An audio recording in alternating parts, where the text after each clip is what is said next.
tous les marchés ne se sont pas comportés de façon comparable en 2014. Le neuf, tout d'abord. Alors, le coût moyen des opérations réalisées sur l'ensemble de l'année, plus 1,5%. Les opérations en moyenne avaient progressé de 2,2% en 2013.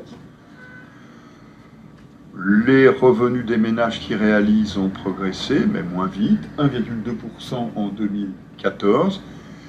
Ils avaient progressé de 2% en 2013. Donc cela se comprend puisque le ralentissement est bien lié au retour de ménages plus modestes. Mais, et cela est bien la conséquence de ce qui vient d'être dit, l'apport personnel a reculé, 7,2% pour l'apport personnel moyen en 2014.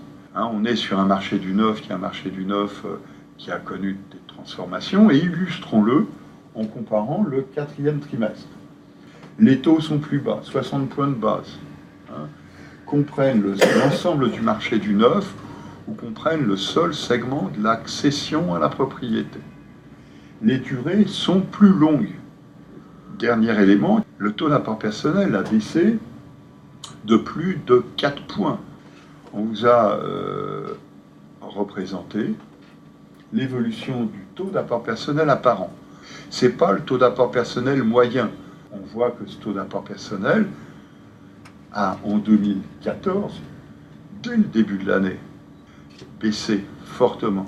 Dans un premier temps, parce qu'on a des établissements qui ont réactivé le marché, j'insiste, en tenant à bout de bras, mais aussi parce qu'à partir d'octobre, on a vu des ménages primo-accédants revenir avec le nouveau prêt à taux zéro, et puis parce que on a vu dans l'été les flux de l'investissement locatif commencer à se réactiver. On a bien derrière l'expression d'une transformation du marché. Cette transformation du marché, on la voit bien apparaître lorsqu'on regarde la répartition par tranche d'âge ou par tranche de revenus des accédants à la propriété. Donc on est bien ici sur une modification du marché. Cette modification du marché, elle est associée précisément au redémarrage de l'activité. Parce que l'indicateur de solvabilité de la demande, qui a bénéficié de l'amélioration des conditions de crédit, qui a bénéficié fortement de l'amélioration des conditions de crédit, retrouve maintenant un niveau qui est comparable à ce que l'on connaissait en 2011-2012.